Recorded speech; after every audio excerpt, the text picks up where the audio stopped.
Welcome everyone to day 2 here at the Intel Extreme Masters Cologne 2015. That's right, we already had 2 matches yesterday, and while the tournament officially started yesterday, some, such as Jankos, would say that the competition truly begins today. We kick off day 2 once again here at the desk. I am joined by none other than Dexter, Yamano Cannon, and joining us for the first time at the desk, it is Papa Smithy. So let's take a look at the schedule. What happened yesterday, what's in store for us today, and of course leading into day 3 for the finals tomorrow. Yesterday we had those 2 matches. I guess whichever way they went, they were upsets one way or the other, right? But QG did win. Dignitas kind of coming back to their old form in certain senses and not being able to close that one out. And of course, as you can see on your screens, we did have H2K winning over C9. So today, Fnatic versus QG up first, and then Ever versus H2K. Let's review day 1 just a little bit, though. I mean, what did we see from that? It was kind of our first look. Everyone had some anticipations or expectations, you could say, about patch 5.23. What was your impressions? I think overall we just saw like a variety of teams. Like we saw how different each team works, and that no one has really found the optimal way to play yet. Everyone was still trying out stuff, and we have seen a lot of champions that we think, or the majority thinks are strong, but we haven't seen them from a lot of teams. For example, Quinn and heavily under-prioritized Ryze here on the patch. But overall, it's like, I think something that was very, very clear after yesterday was the fact that jungle had so high priority. We saw how the junglers were so impactful. That Nidalee. Because that Nidalee, though, skip that Nidalee. I don't like that Nidalee anymore.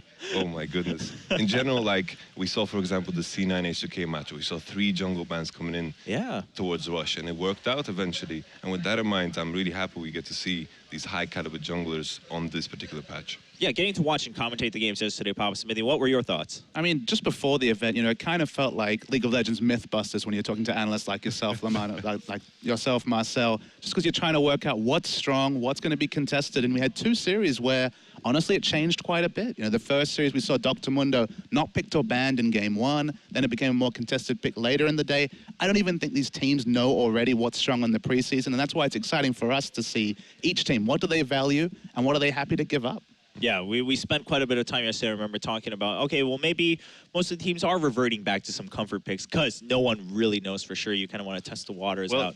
There's Trundle. Every team, I think, knows that Trundle is actually really strong because Last Whisper, of course, on this patch is very weak, and Trundle is basically giving the entire team like a Last Whisper for free. This way, Trundle has like such a high prioritization in the support role simply because of the Pillar too. Pillar is extremely strong currently, and of course, he's like a tanky melee that is like very hard to kill, and with his ultimate he like shreds tanks and like no.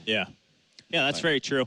So, I mean, I think all of us are kind of looking forward to what are we going to see in the picks and bans today. I think it's an interesting look at, will the teams who played yesterday maybe change things up? Meanwhile, we still don't know exactly how well prepared Fnatic and Ever are going to be. Their first look here at IEM Cologne is going to be here on day 2. And our first match, of course, Fnatic going up against QG. All of you guys can let us know at home what you think. Who do you think is going to win? Go over to twitter.com/IEM. Let us know your thoughts, especially on the Fnatic new roster. There's a lot of hype around that. We'll get to that in just a bit. But let's take a look first on the day 1's performance of QG. Ladies and gentlemen, welcome to the caster's desk here for IEM Cologne. We have got a fantastic match already on our hands, of course. It's going to be QG going up against Dignitas. Here, Kirei forced to get the heck out towards the back of that fight. TCT was too deep. We've heard that one before. I think it's going to be a 3-for-0 fight. Mini J going to go forward as well. Did he manage to shrug off that Frozen Tomb with his riposte? Possibly. We're going to go towards the next there, and Dignitas have done it. What a quick finish there as well. And there is Mini J. He's on top of him. He gets the finish off there. And Swifty trying to return some damage too. But will he go down? You better believe it. It's Mini J. It's a triple kill. The bullet time is going to be coming out, and TCT blocks a heck of a lot of that one. Apollo will fall, the rat-a-tat-tat, claiming its target, and this is it.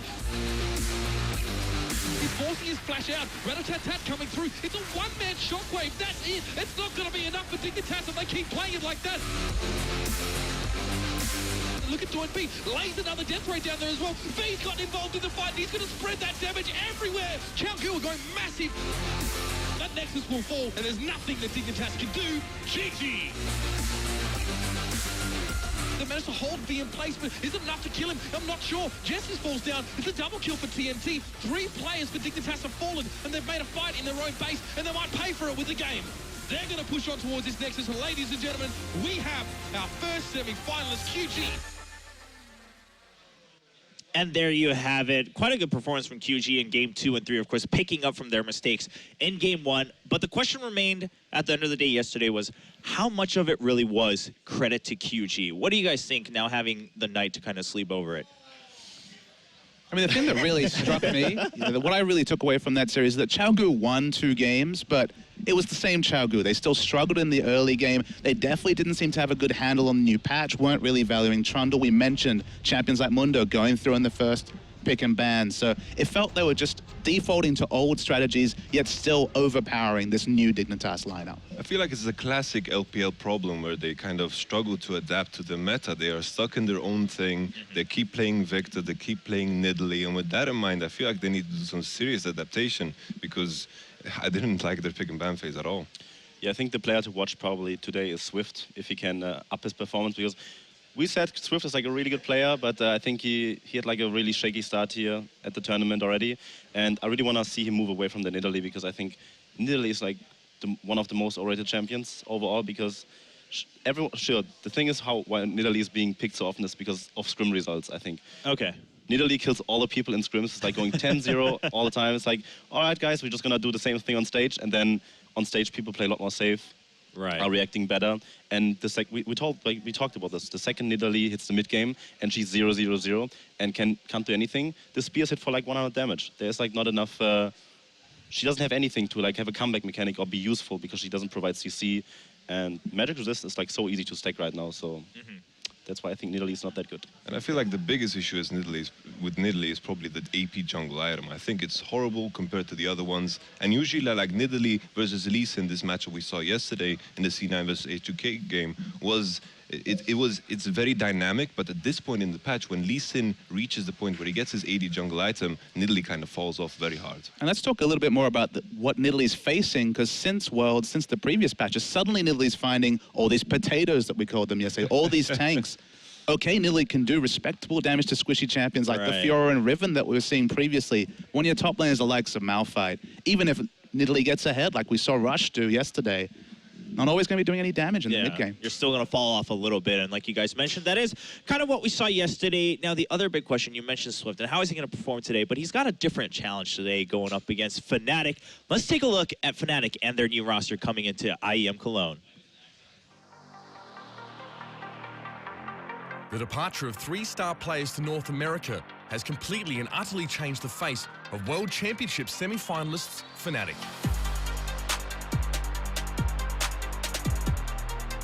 Replacing the legendary Yellow Star and the brilliant duo of Huni and Rainova is no small task, but under the direction of Coach Daylor, Fnatic have begun to rebuild. I'm really excited to play with the new players because I know that we can make the team good because we have a really good organization, a really good coaching staff, and I'm really confident that our roster will be strong. With superstars Reckless and Forbidden remaining with the team, the last piece of the puzzle may be Fnatic's key to returning to the very top. Well, personally, I would really like to win this tournament, but my real goal is to win Worlds because losing it a few months ago, I thought we could do better. I thought we could go into the final, but we dropped out in semi-finals, so I really don't want that to happen again. Fnatic look to rise from the ashes, and dominant execution in Cologne will be their perfect springboard into 2016. So there we have it, a new roster for Fnatic. There was a lot of talk about this change because they had a successful year. I mean, there's no doubt that this wasn't because of some downfall of Fnatic. I mean, they had as successful a year as you could hope, but they still had this roster change, players leaving the organization, and now they fill out their roster with Gamsu coming in, Spirit in the jungle, of course, Noxio in support. But I want to start with Spirit. Spirit versus Swift. We're no strangers to those two kind of going up against each other since their debuts back in Korea. And just talking about Spirit, on this IEM stage, it wasn't just a few months ago at Katowice where he was the story. Everything was about Spirit and him propelling World Elite to the final. This guy is a wonderfully strong jungler. But I mean, just coming back to Fnatic's change, we shouldn't be surprised. It almost feels like 1 year ago. It was, of course, Fnatic rebuilding around Yellow Star. They made a strong lineup. This time they actually managed to keep 2 of their players. And you look at the imports on paper, you know, taking away things like language barrier, you know, taking away Rainova, bringing in Spirit. any of our Champions fans that are watching know that Spirit's much vaunted in many scenes around the world. Gamsu had his moments on Dignitas, so at least on paper, it's looking competitive or potentially an upgrade in terms of potential for the Fnatic lineup. For sure, I have to agree. But the person I'm looking at is Noxiak, of course. I've had the opportunity to work with him in the past in Amateur Makers. And with that in mind, Noxiak is a player that has one of the best mindset I've ever come across in League of Legends. Okay. He is a person that is very, very easy to work with. And I see a very, very bright future for him in Fnatic. But I feel he needs time. I don't think he's going to fill the Yellow Star boots right away, but this is a person that needs time. Mechanically, he's really, really strong. He needs to, of course, at the risk of sounding like a one-string banjo, he needs the time to become that shot caller that Yellow Star was for Fnatic. Yeah, I think we should also mention Fevivin. I think he's probably by far the strongest player at this tournament overall, in my eyes, because at Worlds he showed why he is probably one of the top 5 mid laners in the world. I mean, of course, everyone knows the story about him solo killing Faker, him like dominating several teams. And Summer Split playing against Fnatic is like, even when mid lane was such a farm fest, you know, Fevin is always there to pick them up. They had a rough early game start because Huni and Rainover like sometimes did like a bit of overcommitments. Fevin was always there to carry like the entire team. And I think he's like really good, and it's gonna be like really important because he's gonna play more of a leadership role, probably in Fnatic.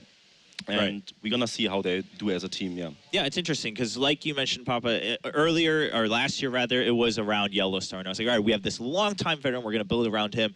They take a year to succeed quite a bit, and now it's Fevivin kind of having to carry that torch, alongside Reckless, of course, but also just given how the roles work in League of Legends, mid is probably gonna have a little bit more pressure in terms of, now we expect you to lead the team, because Reckless has a lot of other things to worry about in terms of his own play when it comes to AD carries and the bottom lane duels. I mean, things change so fast in League of Legends. 1 year on, the most veteran player on this squad is Fevivin in the mid lane. He's the one that's been there the longest. Of course, Reckless had his time away and came back. But the lineup has a lot of potential. As you mentioned, Noxiak's the biggest question mark. And then communication.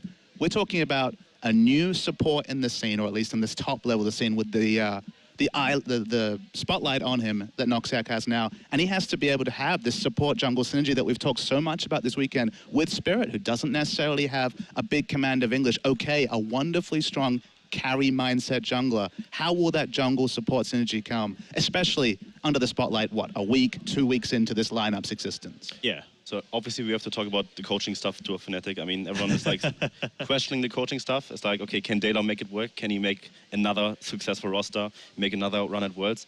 And I think right now in the picks and bans, we can probably get like the first taste of how good the coaching stuff is, if they prepared like what we expect them to prepare. I think Fnatic probably has like one of the strongest picks and bans, I think, hopefully. It's just like an estimated guess, but I think they're gonna bring out stuff and gonna be very smart about picks and bans and won't do like rookie mistakes like drafting the top-end jungle for the top-end support role in the same rotation when they can flex it longer. I don't think Fnatic is like a team that makes such rookie mistakes, kinda, and we can probably attribute that to Daylor. And it's like, I think with that point, I feel like Fnatic, with in mind the fact that pick and ban has been so important throughout the tournament, I feel like Fnatic is a strong favorite because I have a lot of faith in Daylor. But looking at this roster as a whole, comparing it to the old Fnatic roster, I feel like they have the opportunity now to also play around the bot lane. The old Fnatic strategy was so set around Huni and Rainover playing around top. I feel like they can play both ways, and they can play more dynamically now with the aggressive support Noxiak is. Yeah, now that you bring that up, I am interested in how that's going to work out for Spirit, because the old Huni Rainover, I mean, they are a duo, of course. They left as a duo. They came in as a duo. That's kind of, they've already decided that's their brand, and that's how they're going to work no matter which team they go to. But when it comes to Spirit, like he's gone through a lot of different teams. He's had to change his playstyle a couple times, and he's made it succeed. He's been able to solo carry. He's been able to kind of be that backup for his teams back in Korea. And now here, what's his role when you have kind of those superstars like Reckless and Fevin both in the bottom and mid? Yesterday, you guys said probably still now the focus in this new meta is going to be the jungle and support and their synergy.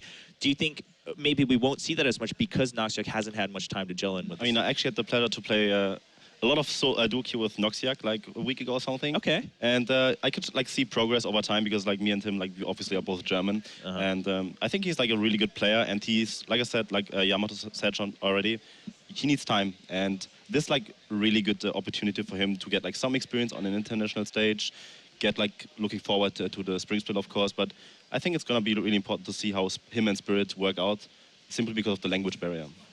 Okay. Papa Smithy, what about you? We've talked a lot about Fnatic and kind of what we can look forward to in terms of their strengths, but now comparing that back in perspective to the QG Reapers and their performance so far, would you say, yeah, you know, the advantage still goes to Fnatic? I mean, the big question mark, the one member of Fnatic that we haven't talked about, it's that top laner. It's Gamsu, their new top laner, who I have to say, when I was most impressed with this player was when he was playing full damage Java and LPL style for Dignitas. He pulled it off. He was able to play carry style. So, you know, we're talking about them abandoning the top focus.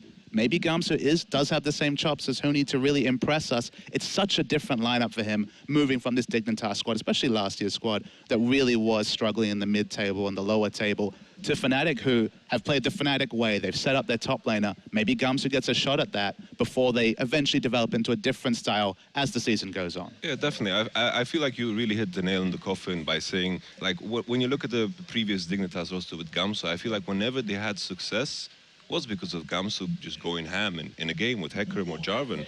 And with that in mind, I feel like the possibility is to play around Gamsu, but the beauty of it is that they also can play around the bot lane. And I feel like this dynamic thing you got going on is very, very important coming in to this type of tournament. Okay. And then Fevin, we've talked about his individual skills so far, but going against Doinby didn't look so hot yesterday on day one. Do you think this is something that Fnatic can really take advantage of and maybe even just start the snowball right there from the mid lane? It depends. Fevin is like an excellent assassin player. We've seen a lot of Kassadin. LeBlanc is like kind of viable too, I would say. She's like a very good last pick, of course. And I think, but Fnatic is always about that consistency, like a very high damage type mage in the mid lane, like Azir, Ryze. And I think Fevin played like a lot of Ryze too in his off time. So we can expect probably like more of a control mage style where he needs time to farm up a bit and then takes over like in the mid to late game. Okay, sounds good. So generally what I'm gathering from you three gentlemen then is that, yeah, on paper we're going to have to give the edge to Fnatic. Would you say that's a fair assessment of this matchup? I think it's very fair, very fair. All right. And we talk about the jungle matchup again, Swift versus good old Spirit. The big question mark is Doinby. He looked shaky yesterday, but this team in the early games always have been about Doinby playing the likes of the Morgana, the likes of the Nautilus mid, if you believe it, and just wave clearing and helping out Swift try to dictate the early pace. So if we see a return, say the Morgana mid, you know, Morgana with the Frost Queen's claim, good in the support role, good in the mid role as well.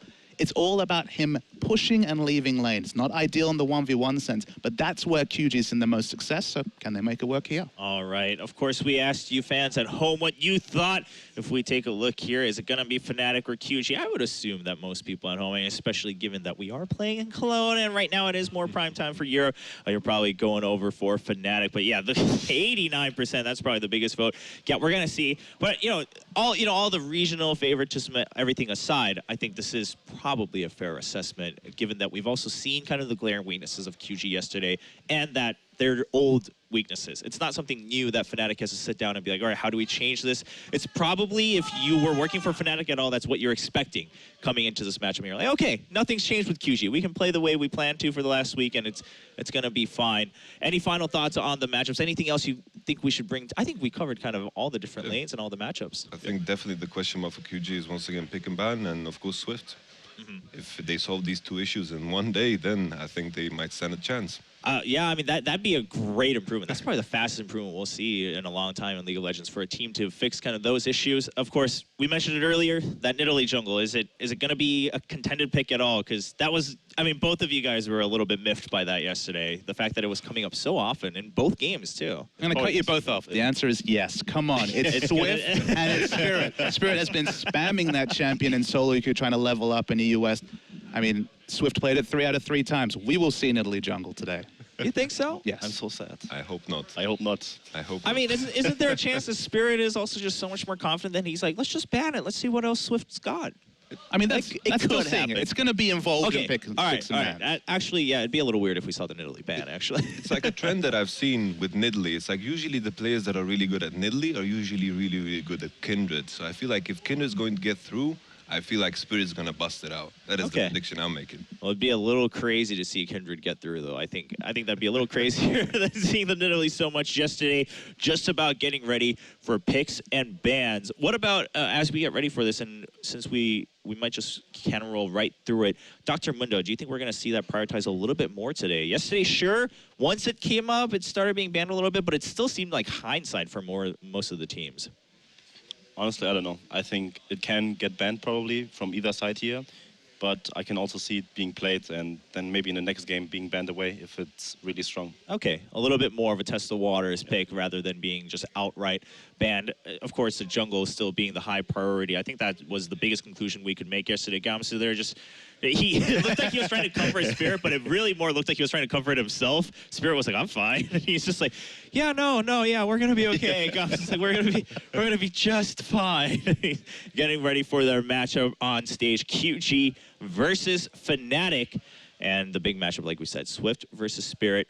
What about, actually, I do want to ask, TNT, I think he was a big part of QG being able to win that second game. It's just the way he was playing Twitch, the way he was positioning himself, making sure he didn't get caught by those shockwaves. Dodging one with the flash is the big one. Do you think that's going to be something to look forward to at all in terms of him versus Reckless, how they position themselves with their teams? I think it depends on, maybe we see like a really strong Fnatic and the game will be over before he can even do anything. Okay. The thing is TNT is like the way QG plays, of course, very early game. They don't really care about the early game, have like a very weak early game. And TNT is like a late game carry that does like really good in team fights. So we have to see how that works out. But we are right into the picks and bans. And look at that, Bard getting banned out. Noxiac is spamming Bard on solo queue. Maybe they're afraid of Bard. Yeah. I know he pretty much spams that champion like whenever it's open. Yeah, he's really good on that champion.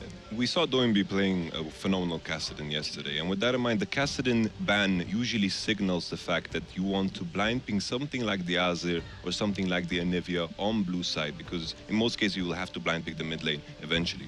It's just crazy how every series we see different priorities and picks and bans. We didn't see Bard picked or banned yesterday, and then of course first game of this series, suddenly you get the preview that Bard might be a contested pick during the series. Yeah, I mean, we mentioned Bard briefly yesterday, just being the strength in the current meta, but like you mentioned, Papa, not seeing it show up yesterday, now it's going to be banned out. Maybe we'll see it picked later in the day. I mean, Lulu will be banned from one of the teams either, like 100%, because I don't see Lulu being letting through like in any way, and Trundle being banned is like really interesting too. Look at this, Lulu, Ryze, Dr. Mundo. They're all open. Are going for the Kindred first pick here. Kindred first pick? Ooh. Does okay. Look, I agree with you, then by you the give way. away the Ryze. QG played a good Ryze yesterday. That's a bit... They won with Ryze, so I'm not sure if it's worth it actually, if like all junglers are open. But we have to see. I think I would see like a Lulu ban probably here right now, and then just trade Kindred for Elise. Maybe get like a Ryze or something. The support matchup right now, like we saw a lot of Trundles. Okay, Dr. Mundo's ban. They give away the Lulu apparently. Which is kind of smart because I think they force Fnatic in a position where they have to decide. Right. What are we getting? Like, are we getting the Kindred or are we getting the Lulu? And I would say Lulu is the obvious choice here because you just take... There are two jungle picks that are really good. There's no reason to just take one and then give Lulu and the jungle pick away. And it's also like, when it comes to Ryze in this particular pick and ban, it's like the strength of Ryze is also his matchup into Kassadin. That is why you can blind pick him often in mid. But when Kassadin is out of the picture, you can still pick that Anivia blind, and Ryze is something that is not that good into that Anivia eventually. But with the Lulu picked, how can you really squeeze in the Anivia? I like the draft so far from QG. Ryze Kindred would be like a really good rotation here, I think, right now. I mean, it'd be a little crazy for them to give that Kindred away. I mean, yeah. That's basically all the power picks just locked up in the first rounds there. So we obviously, I think we're gonna, like logically, we should see like an Elise answer simply because of Kindred into Elise is like a pretty interesting matchup. No one has to commit fully, and while Nidalee might be okay too, she's a lot weaker than Kindred and probably gets smashed. But with Elise, you can always look for the cocoon. You don't have to commit. You have CC, you can lock her down, but okay. The hover with Nidalee, I don't want to see that. Probably not going to see both these champions at the same time. I mean, yeah, they have a lot of time left, so we'll see. They might just be hovering over that. I'm really happy one of our questions has been answered already. QG has definitely cleaned up the pick and ban. They have. Like already with these two picks and the rotation they have created from the start, forcing them on the Lulu. Trundle is out of the picture. I don't think Trundle is a worth ban because Ryze struggles against Trundle and Anivia, and you're not going to be able to squeeze that in this particular game. Yeah, I mean, just by adding the Bard ban alone, they've kind of shaken things up and forced Fnatic to also adapt to their ban, it seems. Misfortune is really good here because Trundle is being banned. Trundle being like the hardest counter probably to Misfortune right now because the pillar is really, really good at interrupting the ultimate. And obviously we still have like something like Malphite, which would be really good against like Nidalee and Misfortune already. So I'm looking actually forward QG maybe last pick that Malphite, swap the Ryze into the mid lane, depending on the matchup. And they have to play the bot lane here. They have to pick it. So this is like a really good drafting and solid drafting, how I see it. From Twitch, we have seen it yesterday, works very well. it feels like QG's mindset around the Braum is that that is what is good into MF. We saw it as a response to the MF yesterday, and it worked out phenomenally. That's true. Twitch was the biggest reason why they clenched that game yesterday. And just coming back to the Lock of the Misfortune, another reason why it's so smart here is they've already committed to a jungle. A lot of the champions that are used to interrupt the bullet timer champions like Gragas, and they've already committed to jungle. So it's only the top lane, and it pigeonholes the top laner into being some sort of engaged tank, or they have to go hyper carry, and that's why they're going for the Jinx. Remember, yesterday they went Twitch, now they go Jinx. They're saying, okay, backline threat, it's not something we put together with these 4 picks, so I guess we're going to have a hyper carry of our own to kite backwards. Here's the thing, it's like with Lulu, you want to have that one frontliner that just walks into the enemy, but you can't do that against the Ryze Kindred. You just die instantly. It just gets killed. I feel like the Jinx pick actually is a smart pickup, because usually what Lulu, in situations Lulu struggles in, is when she has to kind of commit into something that is longer range than her. In this particular case, you need to look at the AD carry matchups. MF is going to have a shorter range than Jinx, so the power that comes with Lulu and the AD carry synergy is going to be lower, significantly lower. Yeah, that's also keep in mind, Kindred works in a way where you protect the AD carry. You have a hyper carry. You can just ultimate with Kindred, and then Jinx can just shoot rockets into the backline because of her range, and then no one can kill. Like, there's not enough lockdown here right now. We don't have any CC. Oh boy! And we talked about potato picks, and we get one. What do you think about the ultra potato? Yeah. In Cyan, this guy, he has health scaling on defense in terms of the shield. Always gets so tanky. We were wondering off air when we would see this Cyan. We thought it was an inevitability. That's why it was so surprising to see Shen a contested top lane pick in the Cloud9 series yesterday, and finally we get that Cyan. So what I think Malphite should be like a really good pick here, simply because you have enough damage already. You need like a bit of tankiness, a frontline threat, and hard engage against Nidalee and MF. So that would be like perfectly fine if you pick Malphite here, have top lane just farm it out. Kindred obviously can beat Nidalee in the 1-on-1, and then just play around the bot lane. Just go full potato. Okay, full Victor. potato.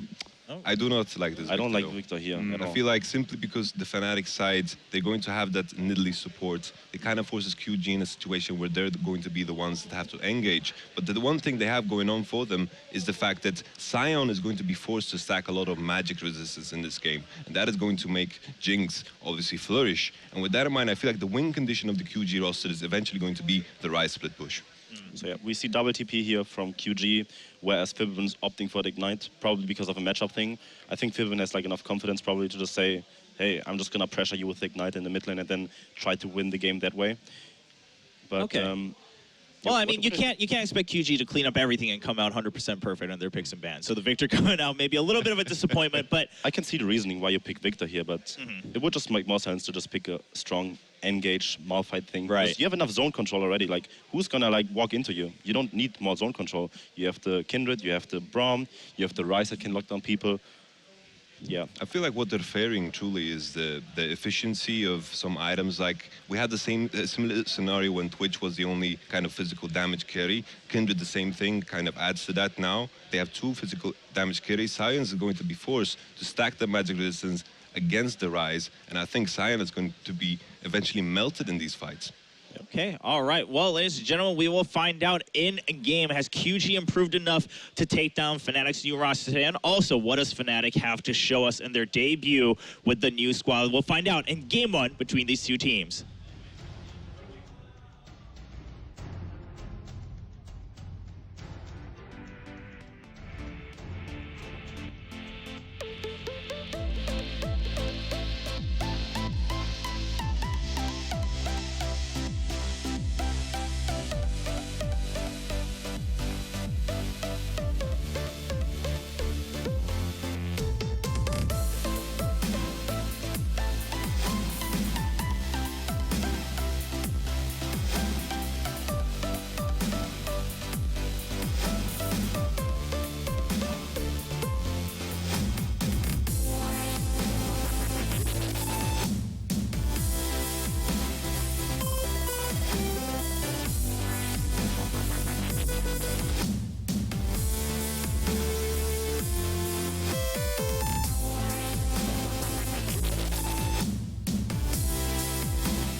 And welcome back to the Intel Extreme Masters Cologne, Season 10, of course. And as you see, the coaches shaking hands walking off stage. I'm Devin Pyrotechnics Young. I'm joined by Indiana, Frosker, and Black. And that's right, we are getting the band back together. The tickets will be on sale in 2016, don't you worry. But Frosk, how you doing? It's been a long time, Pyra. Oh yeah, dreams come true, though. Oh, dreams did come true. First album's gonna go out, our single, We Clearly Love the LPL. Well, There's we're a getting. pun in there. Speaking of the LPL, we do have QG coming up in this one, and I really like their draft a lot better up until the victor. Yeah, I agree with the expert desk. It was a little bit of an odd pick, but it seems like a comfort thing for doing B. Yeah, it's definitely a comfort pick, and you kind of have to wait, the Victor versus the Mal fight. And I think this actually kind of ties into why Sion was so strong and why we kind of thought, why isn't Sion appearing earlier in this tournament? Why did it wait too long till day 2 that we finally get to take him out? It's not only that lifesteal is being built very late by AD carry, so it makes armor that much stronger, but likewise, the fact that Sion offers this big engage. If we see a lot of siege compositions being built up simply because structures are so much more important because it's your primary source of global gold, you need to have that engage. So when someone's sieging up, you need to make that split-second decision. That's also why Malphite is very strong, and that's what Xiaogu are really lacking on this composition. On the other hand, though, they do have a lot of damage potential here. I'm excited to see this Kindred. It has been pretty much removed from the pool most of this tournament, and now Swift will be taking the preemptive strike with it. Of course, Spirit is rocking the Nidalee. We anticipated that this would have been a very, very contested pick between these two junglers with such a storied history as well. I mean, Samsung versus CJ rivalry continues. Exactly. This is CJ versus Samsung. This is World Elite versus Xiaogu, and now Fnatic versus Xiaogu, spanning 2 regions and an international stage. And the big thing is Swift is so looking forward to this matchup. Talking to the Xiaogu Reapers, this is what they wanted. They want to face Spirit again. They want to have this chance on an international stage. The next time that these two teams could possibly meet would be the mid-season invitational. So. Or Worlds, yeah.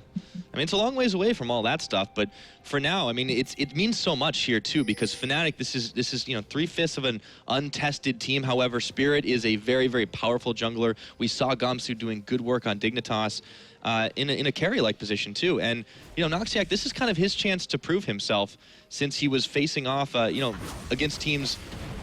And he was on teams that really didn't have a whole lot going for him, all in relegation territory for the most part in Europe last year. But let's take a look at how this game starts off. We have a lane swap up in the top, TNT, TCT taking on Gamsu's Sion. Well, there's some double jungling going on for QG. Swift getting a little bit of help from his buddy V. That makes sense. Misfortune has such a dominant lane phase. We'll see if Reckless decides to go for that Emax Misfortune and really make the most out of that mastery, the Thunderlord's Decree, just because it's so hard to out-trade that ability due to the range of it and the fact that she can get the proc off of it, so a lot of damage comes out for free. And likewise, are we going to see TNT and TCT look for a freeze, or are they going to look for a fast push? Again, prioritizing those structures going down to ramp up your ambient gold early. Well, it looks like TNT is going to go on an early roam just to get some deep vision in here. He's going to be pinging out the blue buff, and I think this is a really, really easy lane for TNT to hold down in the very beginning, too. There's not a lot Gamsu is going to be able to do against him. Of course, melee range and all that, but he does have a lot of tools to push back the waves if he needs to. And likewise, we're seeing Noxiac also make the back. He's heading up top to assist Gamsu in the top lane, but look at this. Swift versus Spirit, we knew that this was going to be an aggressive jungle matchup, and already of TCT kind of scouting ahead, going into that deep vision, and here comes the rest of the cavalry. It's Xiaogu setting up something sneaky top, but Gamsu has hidden himself in that top brush. Gamsu's still hanging out, biding his time. There's a massive wave buildup as TNT looks to push this one in. Noxiac's not going any farther forward, but there is a veritable death rush here. They look to go in. Noxiac realizes something's up. There's the chompers down. TNT's the only one in tower range, but he's going to get exhausted immediately. Here comes Gamsu. Spirit coming in. They look to make this an early first blood here as TNT's going to back his way out. It's a 3v4 in the top lane, and amazingly, no one's gone down just yet. TCT will take a spear from Spirit. TNT's actually going the wrong way here. This is a massive mistake. He's gonna flash the decimating smash, but he'll go down anyways. First blood over to Spirit. Such a brilliant trap set up by Fnatic. Gamsu to walk into Fog of War, to hide himself into that brush, allow for Spirit and Noxiac to respond, to make their way up to the top lane, react to the predictable movements from Xiaogu and to find the first blood. Unfortunately for TNT, obviously just miscommunication, chose the wrong exit path. And it burned his flash. He still got first blooded. That gives one over to Swift. Everything went wrong for Xiaogu there. And even on top of that, Reckless was getting free farm in the bottom lane. Yeah, meanwhile, CS discrepancy, not too major, but it's definitely going to hurt TNT as he makes that long trek back to lane. And he had to burn his teleport. Ooh, the other thing is the side. itemization, going the double Doran's Blade. Well, yeah, I mean, at this point, it's his best bet early on, right? Since he was set so far behind by having to burn both his flash and kind of waiting for his teammates to arrive here. Teleport going to be burned in the mid, so DoinB will look to push the way back from Febvin. But it's a rough start from QG. We'll have to see how they respond to it. Ooh, a lot of aggression in the mid lane. I feel like we keep saying that, though. It's a rough start for QG. Unfortunately, I think there's only been one game that they've played the entire tournament where they came out even in the early game, but it's always been from behind. Yeah, it is a little bit concerning for them, too, up against a team, you know, at least as strong in reputation as Fnatic. And this is a big test for them. You know, you talked to them a little bit yesterday, if I recall. You said, hey, you know, what are you guys looking to do here, right? And said, okay, well, we want to learn. Saw that in the video, too. They're looking to get more experience going to Katowice.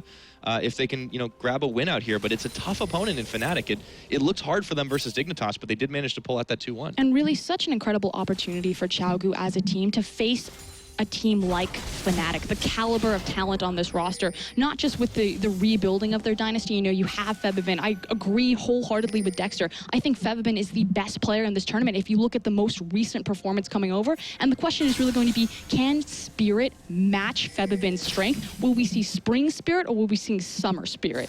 Yeah, two very different teams, though. And I feel like Spirit right now, he's going to try to find an identity on this team since he changed so much from his Samsung days to World Elite. And I mean, it's always a big question mark. What's he going to show up as? We'll have to find out if Swift is going to find him, however, in the brush, throws an arrow dance down, and TCT's looking to go for the dive with TNT. Decimating Smash will land on the Braum, but it won't matter enough. Spirit is way too low. Swift is looking to go in, manages to snipe him down with a little help from Wolf, and TCT takes a bit of damage on the backside, but he's fine. Second time's the charm, and Swift trying to make his mark on Spirit, but they're looking for more. Rune Prison to lock him down under the turret. He's stunned by the winner's bite. Swift will get another one, or rather TNT picks it up, but Swift could be in some trouble. He's going to get the heal from Summoner, but that's not going to matter. Gamsu, however, will fall after he falls once. You got to kill the zombie twice. All for all, it's a 2-for-1 trade in favor of ChiaoGu. They use the same trick again, collapsing all of their resources to that top lane, but who is this going to impact the most in the long run? Because Reckless is still free farming bottom. Yep, TNT does get knocked up. However, TCT is there, but he's a little bit low. Both are Exhaust Down and Gamsu. That might have been a bit of a waste here. V's coming in looking for some revenge, but it won't matter at all. A double kill over to Gamsu, starting off hot as 3-1. He's looking for the chase here. Will they have the cooldowns and can he find the slow? Looks like they're not going to commit onto V, but in the end, a excellently placed teleport from Gansu gives Fnatic the edge back. So far, this is a great start for Gamsu on this Fnatic squad. Spirit will go for the crab, get contested by Swift. These two are just going to be out to get each other all game, I feel. All series. Looking at the way the bottom lane's panned out too, since no action's really gone down there, it's mean that Reckless will have just such a farm advantage here over TNT, who has had a hugely troubling time up in the top side. It's not even just that, it's also the experience disadvantage. The fact that Miss Fortune has her ultimate bullet time up and online, the fact that that ultimate can now crit, versus Jinx only being level 5 is massive should any type of skirmishing or fighting happen on this side of the map. This is very dangerous for TNT to walk into. Yeah, TNT does minus the spear. He's going to get jumped on by the Nidalee. Will barely stay alive even through the Make It Rain, but he's got it back again. Again, but that's so disgusting. You cannot trade with the E max from Miss Fortune. We saw it at All-Stars. I'm glad to see it continue here. Yeah, and you know, a lot of people have been saying Jinx isn't quite as good as she used to be. You know, nerfed on a few patches, and well, yes, there's the Tristana available, but Jinx just has such an explosive potential. If you can get it going, it's held back here, but it's still plenty of time in this game. I think what's important to think about in terms of the power spike for Jinx is that attack speed is still very powerful here. The double attack speed or the double Zeal items, giving her a lot of upfront burst damage if you manage to stack those. Likewise, they synergize really well with her Get Excited passive just because she can almost stack them up twice as fast as any other champion as long as she procs her passive. So there's some power there, but I definitely agree in kind of the theme of these duelist style of champions starting to rise up in the bot lane. Miss Fortune, the likes of Lucian, she kind of lost her identity or her power there. That's definitely true. Swift will be able to get a little bit of a hunt on. We'll have to keep track of the stacks as the game goes. Remember, those are, I believe, not capped on 5.23. Something that I do want to point out in terms of itemization is the talisman upgrade from Spirit there. Sorry, I was like looking at Swift. I was like, Swift's not playing Nidalee, it's Spirit. And Spirit does this on his Nidalee as opposed to going for the more aggressive or the damage-oriented upgrade. He does it so Nidalee doesn't innately pick up Sightstone, so he's allowing his team to have some warding from it. But meanwhile, in the bot lane. Yep, it looks like TNT's taking even more damage. He's got to be so darn careful here. A level down on Reckless. Noxiac looks to be a level up on TCT as well, who doesn't have his Braum ultimate available.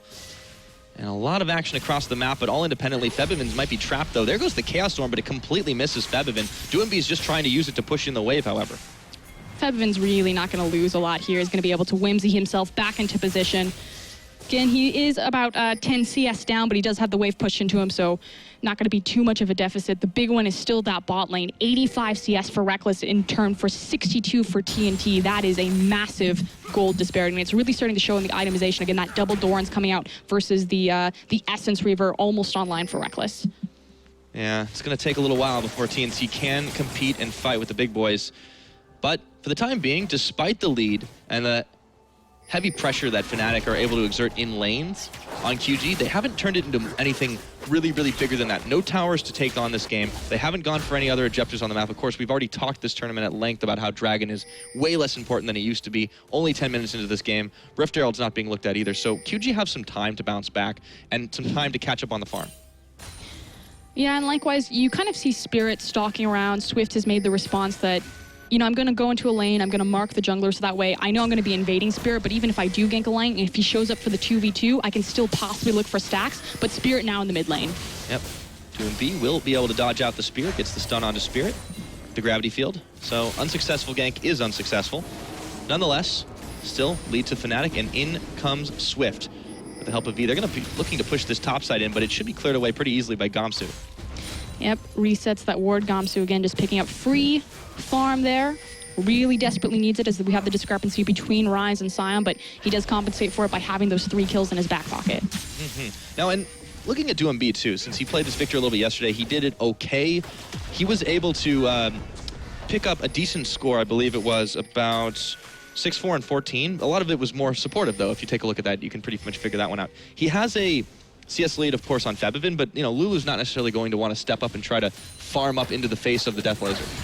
So far, so good. Yeah, I agree. Kind of the big thing that is really the story of this game so far is Fnatic having complete control over the bottom side of the map just because of the advantage that Reckless got, sitting down there, getting the solo farm, having the solo experience, while Xiaogu threw all of their resources in the top lane. And because Gamsu was able to find great counterplay despite there being a numbers advantage by using a really nicely timed teleport, it's put Fnatic at a lead for this early game, 18k to 16k. Yeah, and, you know, this is a big test for Xiaogu. Let's see the Jinx Rocket getting fired out. Checking for Dragon.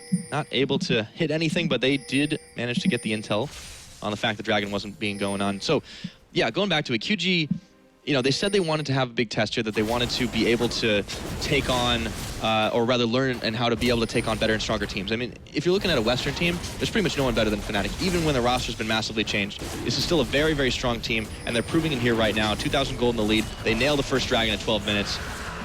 Keeping it going. I mean, Fnatic have proven themselves as the Western team over the course of their dominance, the only Western team to have a World Championship title, of course, Season 1 coming out from them. We are rebuilding the roster, rebuilding the dynasty. They lost their crown jewel in Yellowstar, but like the desk said, Febiven, Reckless, picking up that torch and carrying it for Fnatic, and so far, they look great in this early game. It's good you mentioned Yellowstar, too, because the big question mark on this team was always going to be, how is their decision-making? How is their shot calling without the experience of Yellowstar? So far, they've managed to do quite a good job just collapsing and taking advantage of little positional errors that QG have been making constantly.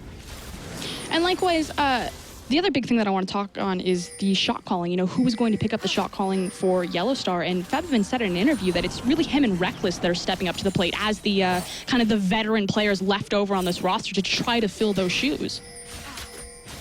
They've been able to play pretty well solo throughout their careers as well. But yeah, this is something that they probably really weren't used to doing. But, you know, when you listen to Yellowstar long enough, I think you can be able to pick up that kind of thing. As TNT, TCT, and Swift do manage to nail a turret in the bottom side. It will be answered in the top by Reckless and Noxiac, of course.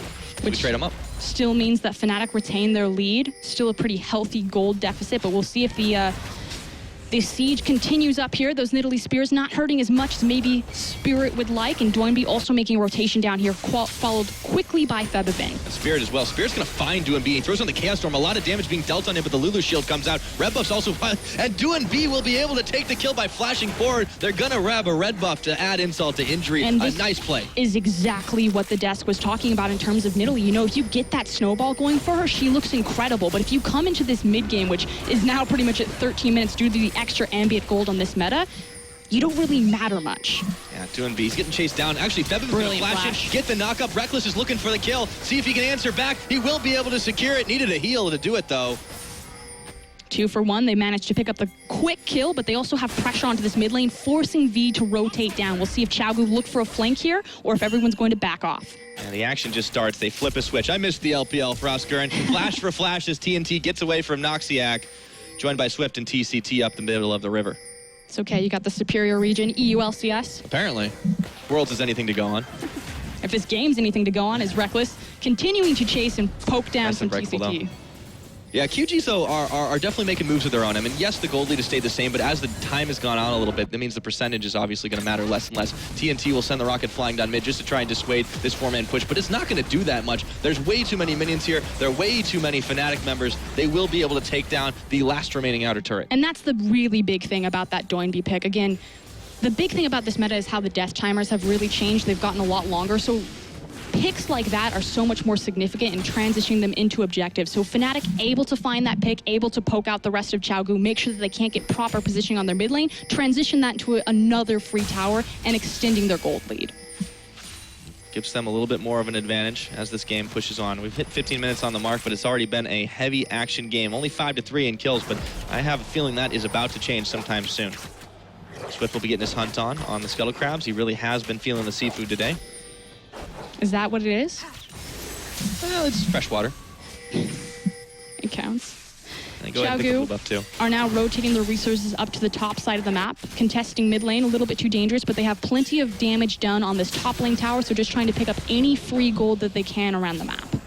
It just seems watching this team, you know, we've called them the kings of team fighting. We've called them the team that likes to play together and make plays constantly, but it really is true that they don't do anything unless it's together. Yeah, exactly. So I feel like knowing this, Fnatic can take advantage of the fact, oh, if everyone's on top side, there's no chance they're going to send like 2 people down by. I mean, the brilliance about Fnatic is you look across this roster as we see Reckless making the push down bottom lane. You have someone like Spirit, like Reckless, like Feathervin. You have so many all-star players that you can find these brilliant skirmishes. If you look at Xiaogu, there's no all-star player that really stands out. I mean, most people would point to Swift, but that's really about it, comparatively to like the LPL in general that have like Rookie, Kakao, Pawn, Def, players like that. So they need to do things together.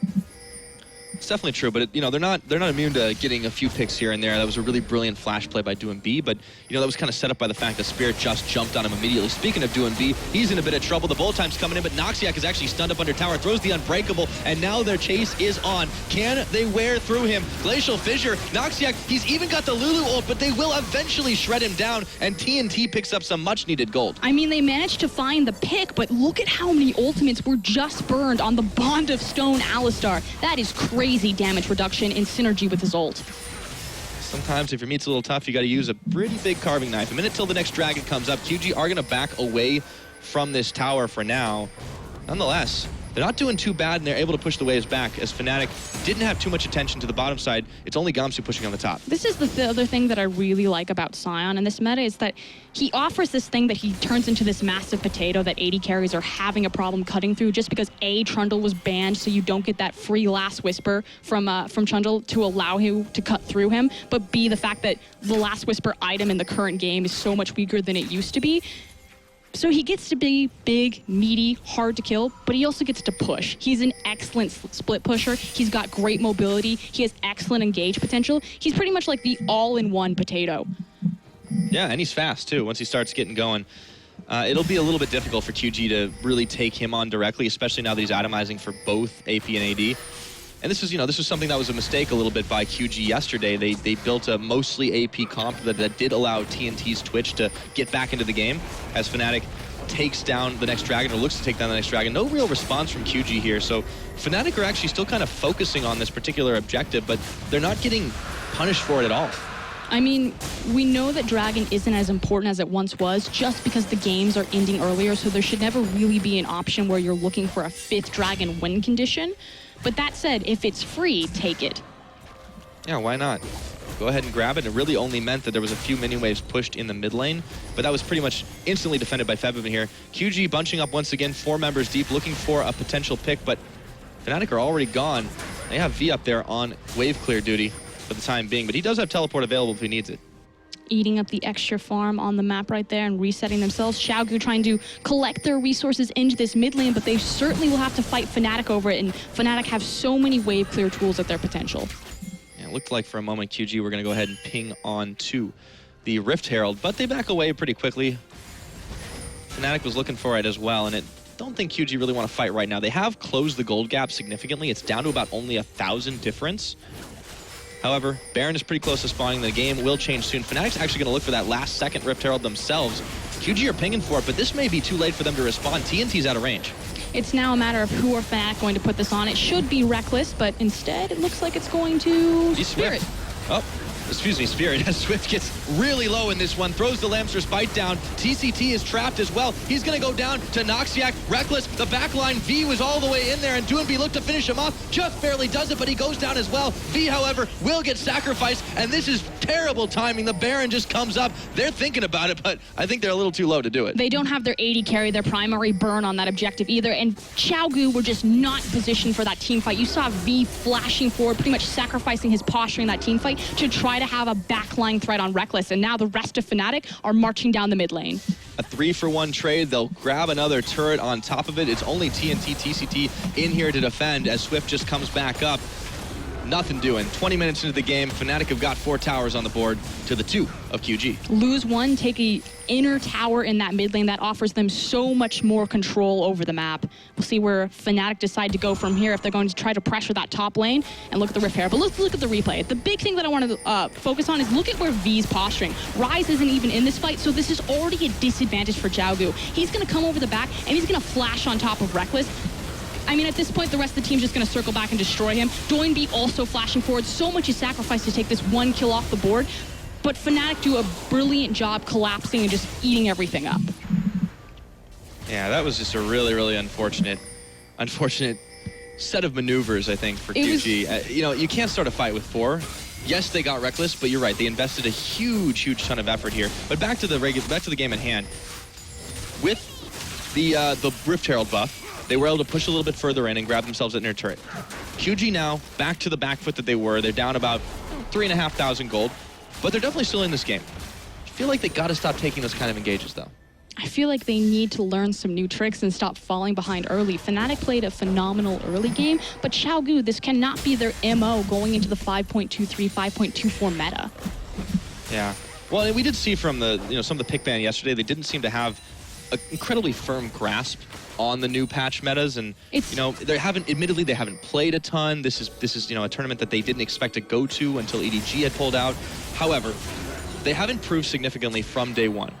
Their drafting was much better in this first game, but they're also up against a much stronger opponent on paper. And likewise, a lot of questions are really being answered about what type of form Fnatic is going to come out. What can we expect from this roster? Now, Spirit did get his Nidalee, which probably one of his most famous picks from the LPL. He's looked fantastic on it in solo queue, going undefeated. But right now, bit lackluster. It's doing its job, but at 2-2-2, it's not that snowball Nidalee that you would like. And it's really it's Febiven, Reckless, and Gamsu picking up the slack where Spirit failed in the jungle. Very true.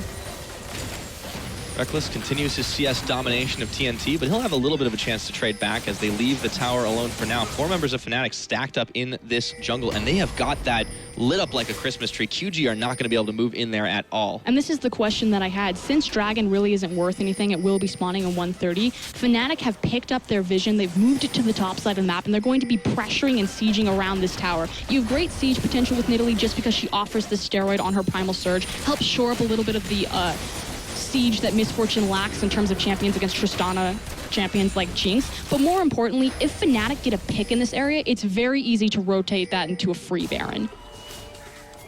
That's why they're sticking around. Reckless will back away, spend some of that hard-earned gold, but QG are still all here. They've had V pretty much on constant wave clear detail, and I feel like QG need to take advantage of this double teleport setup they've got. They need to be able to flank Fnatic, but they don't have any deep wards outside of mid lane.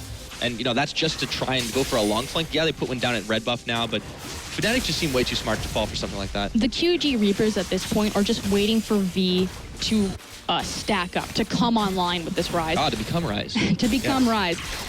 Ryze is an incredibly important pick to them. Again, talking with them yesterday, they heavily prioritize it. They say that we try to get to the late game because that's when Ryze is most efficient. We want to get him online. They respect the power of that champion. You've got the stacking items, doesn't have the Archangels on yet, but has his Roa in his back pocket. So at this point, can they just survive? And will Fnatic take the onus of their lead to close this game out?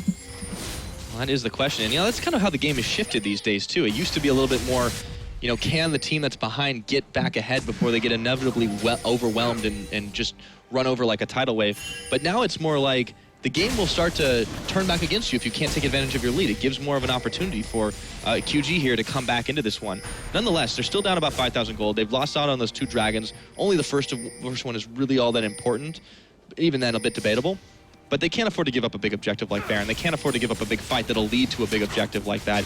And they need to start being able to push these waves and knock down towers. Over the course of IEM, the big swing that we've really seen in these games have been, quote-unquote Baron throws. If you look back to Xiaogu versus Dignitas, that's pretty much the only reason that Xiaogu are really in this match as it stands. But we now have both teams postured around the Dragon, and Xiaogu, they love the 5v5 here. Teleport coming in. It's coming in from the Scion. Another one looks to come in from the backside, but the Dragon, it's incredibly low. This is going to go over to possibly Fnatic as it's secured by the Kindred. Swift will make it happen, but he might pay for it with his life. Lamster's fight, but he's trapped in the pit. And now V's going down. The rocket is dodged. Reckless is low, but he stays alive. TCT, TNT, flashing forward. TNT will be able to pick one up, but his team is all gone. And this is going to be an ace. A double kill going over to the Nidalee. Goodbye, QG Reapers. They pick up the Dragon, but at what cost indeed? They just didn't have the damage, the target focus, or the posture to take care of such a meaty front line from Fnatic. That Scion doing loads of work there. And again, brilliantly played by Febiven. Kindred was actually very cute there in how she used her Lamster Spite, dashing over the back of the wall and making sure that she still was sitting on the heel.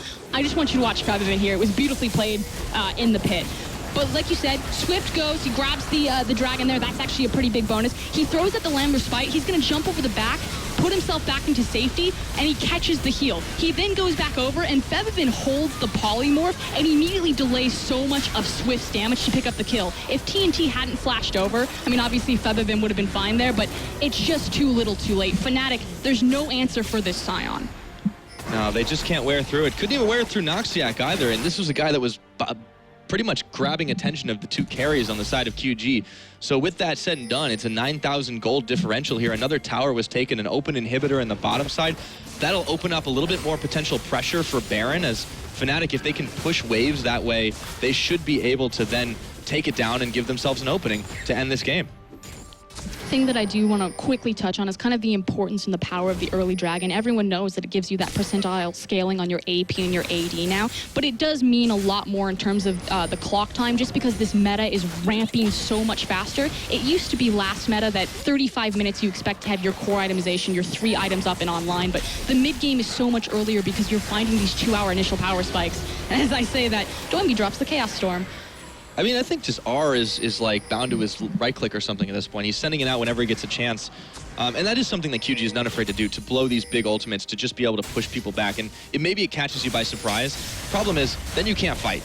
And they really have shown that they're having trouble even in the most optimal circumstances. As Baron gets started by Gamsu and Reckless, this is going to prompt a fight. Pings are flying from QG, but what can they do here? And it also means that Doinby doesn't have the Chaos Storm for when Fnatic are grouped up on this Baron. So I like the fact that big AoE ultimate is down. Let's go ahead and try to 2v1 the Baron as the rest of the team zones off Xiaogu, but it looks like they're turning to fight. They did. In comes the Scion. Can't be stopped. He's not going to be able to connect, but Doinby is going to get decimated for just a second, and Swift gets knocked back. In comes the bullet time. Reckless from the backside picks up Doinby. Swift is in the Lamster's fight. Gamsu's going down, or is he? No! He'll finally fall after it all, and Reckless, a little bit more damage on the back of him. He falls to TNT's rockets, but can he save the day here? V's gone down. That's a triple kill for Reckless. TNT, he's going to pick up Noxiac, or is he? No! Spirit shuts him down! He doesn't find the orb walk right there, and Hourglass allows Spirit to find his cooldowns to pick up that kill in the back half, and TNT doesn't find the ace there. No, but Fnatic, they do get another, but with only 2 members hurt in units. Noxiac nearly fell. TNT almost carried that fight, but Spirit's going to be able to take himself at inhibitor, limping over to it. Beautifully played by TNT, but just outplayed by Spirit right there. Again, having the hourglass to make sure that he doesn't go down, to allow that Get Excited to continue to ramp up, allows him to buy time from his cooldowns, and then just finds the execute. The guy that I want you to watch here is Gamsu. He is having a great start to this series right there. Gets right to the back line. We talked about the importance of Sion's engage. Noxiac flashes over, follows up on the hard CC. It's then slowing down Swift as he finds Lamb's Respite, and TNT now trying to go off. But watch Spirit's hourglass. Wait for it. Unlucky. Yeah, that crit would have been so much, but... It's denying the AoE damage so he can't kill Noxiac and then damage Spirit at the same time, buying him time for his cooldowns, getting the execution, and TNT not respecting the distance. No, but what I do want to point out is despite how Fnatic is winning all of these fights, despite the fact that they are picking up all the objectives across the map, it's still 6 towers to 2. Despite the fact that they're just dominating this game. Yes. QG almost won that. I just want to point it out. Now, TCT is in a lot of trouble here, and there's the bullet time. Unbreakable, not so much. So Fnatic will find another catch there as soon as I praise them. Something bad happens, of course. That's the caster curse for you. However, this is going to be a fallen tower. Too many members of Fnatic here. The cow is running out in front. Spirit is Will giving the boost to him. And with Gamsu on the back, he ate his meat and potatoes because he is looking big and strong. They're going to be looking to push down another inhibitor turret, and they've got to worry about the one in the bottom soon enough. Yeah, definitely that super creep wave being built up. Come on, guys. You don't want him to tank it. There you go. They just need to wait for another wave. DoinB and V are going to try to save the day here. They definitely have a bit of wave clear, mostly on DoinB's side, but I don't know if they can do it in time. It's gone down already, and they can't even clear the minions before it happens. Swift leaps the wall, but that might have been a mistake. He has to bail out with half of his health gone. And now the chase is on with the Chaos Storm. There goes the Glacial Fissure. It's only going to knock up Gamsu. He can't be in the traps because he's got his ultimate on. Unstoppable retreat. And they're going to be able to back away. The free inhibitor, and now it's just back, heal yourself up, and posture for Baron because you know you have a massive pressure point that's about to take over that bottom side of the map. An open inhibitor in the top, a dead inhibitor in the bottom, a massive minion wave pushing in Fnatic's favor. QG are on the ropes here, and they know it. A 10,000 gold deficit going against them as well. One of the longer games that we've had at IEM, and one of the larger deficits that we've also had. Fnatic, again, question was what type of form were they going to look like in this series? This is definitely a new season. When we say 31 minutes, it's one of the longest games we're going to see. I like to define mid-game and late-game by kind of itemization. I feel like mid-games, when you get your initial power spike, the Trinity Force, he's come online. Late game's kind of like your core itemization or the big 5v5 team fighting. And if you just kind of follow where that goes on the clock, it's like 13, 15 minutes mid-game. 27 minutes plus is late game. I only need to look at one item. There's the Lord Dominic's Regards on TNT, so that's late game. Another Dragon's going to go down. This will be the movement speed boost for Fnatic, who are already rotating around the map with the greatest of ease, so they will pick that one up. And QG, time is running out for them. They have to find some answers. If they can pull a miracle fight, they might be able to knock down some towers, but they're still only sitting on 2 this entire game. At this point, Fnatic really just need to be patient. They have complete map control right now in terms of the pressure points. Again, the fact that inhibitor, I like to call it the Baron inhibitor, is open on the other side just because it creates a big cross-map option for Fnatic on the Baron. Playing a little bit more conservative Lucy for QG now. They know that they don't want to go too ham and force getting caught. Their only option right now is a Baron steal. And checking into this area is so dangerous, especially with the amount of control. Since we are no longer on stealth wards and we're on pink wards, although it looks like that ward is actually not spotted in the back of the pit. Yep, it's going low, but they don't have a chance to steal it. Noxiac is on blocking duty, and he will do his job well. Baron goes down. Noxiac at half his health. They may be able to take him out, but they've spent so much on it. In comes the bullet time. In comes the Sion. TCT can't even get his ult off, and it looks like Fnatic's going to wreck the back line. Fee's taking out a double kill. Over to the Nidalee. Swift and TNT. Oh, so low. A triple. Can he get the quadra? No, it's given over to Febivin, and that's going to mean DoinB will have to flash away all his health, but no mana, and he's got nowhere to go. That's the ace. That is going to be the game, and it's all but the inhibitors and Nexus towers. And Fnatic dominating them in these team fights. Gamsu having a great performance. Spirit evening himself out in the end, but just a beautiful target priority, and they forced the surrender from Xiaogu. 33 minutes on the clock. GG, game 1. Fnatic shows they still are dominant. But in a different fashion. Very. We asked the question, how would Noxiac and how would Spirit align themselves as kind of the support jungle duo? And I really feel like everyone looked at Huni and Rainover. Those are the duo that came over. They had such great top jungle synergy. Spirit and Gamsu looked fantastic together. Oh yeah, I mean, and that was something that was a real big question mark. Maybe not so much for the two Koreans, but just how they would work within the team environment. They played together incredibly well. They didn't necessarily need to stick around each other, but we were always questioning the shot calling capability. We were questioning who was going to pick up that slack. And somebody did, and it worked out well. I'm glad that you put that, because it wasn't just kind of 1v1 outplays and like a 1v1 or 2v2, because this was a lane swap. The fact that Yellowstar isn't on the team, they lost their primary, their general shot caller, but you had the brilliant play from Fnatic to make the call, pull Noxic from the bot side, have Gamsu hide himself in the brush, and have that beautiful collapse onto the top side, which allowed them to pick up the first blood on TNT. That's all macro shot calling decision making. And Fnatic did that without Yellowstar, which allowed them to snowball ahead. Reckless was able to get the solo EXP and gold into the bot lane, and Gamsu, Spirit, and Noxiat continued to win in the top lane as Xiaogu funneled more and more resources there. Yeah, an absolutely fantastic first performance from this new Fnatic squad. QG played their hearts out, but we'll have to see how it goes going forward. But for now, take it away, Expert Desk, and tell us what you think. Thank you very much. An exciting game one between these two teams. And let's start from the very beginning. QG, they came in with a plan at level 1, and it was looking okay until TNT was like, oh, yeah, I'm just going to walk back into 3 people. And then things didn't look so good from there on. But let's focus on the bright things, and let's focus on Fnatic and their successes. How did you guys view that game?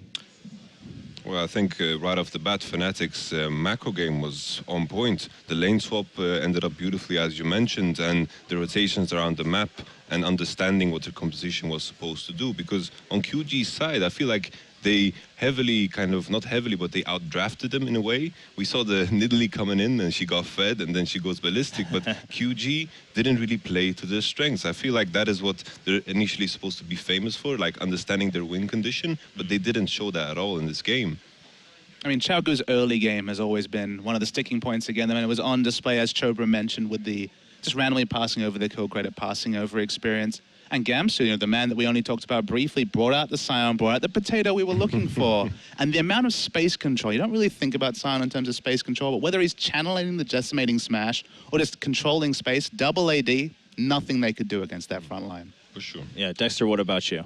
I mean, yeah, I think the big part was just how QG just played out team fights. I think we even have like a replay where we see why we QG like right now lost the team fights, because the way you want to have, like, the Kindred should be in the back line, and Swift did like a couple of mistakes just positioning wise, playing Kindred more as a frontliner, where he got always forced to use his ultimate on himself and didn't really make full use of the ultimate, because if you stay back just with your hyper carry, make sure that the hyper carry lives, and have the Ryze deal like all the damage, hide behind the Braum, then there should be no way that you actually lose the teamfights. And then Yamato, you can just take this away. It is like the win condition of QG here is the fact that the Ryze is supposed to split push, and eventually the Fnatic roster is supposed to engage into the QG roster. But right here, they're face checking into a space that they have no vision in.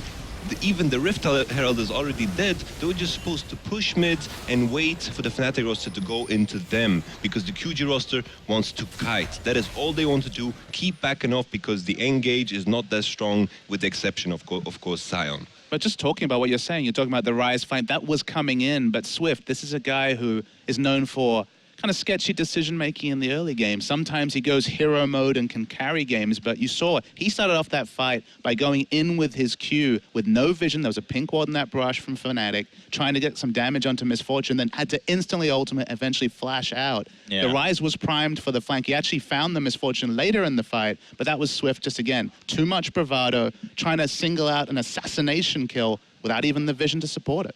Yeah, we talked in the pregame about how good Spirit and Noxiac work together. And I think they actually did like a really good job of just using the advantage they got and then just zone out the Kindred out of their jungle.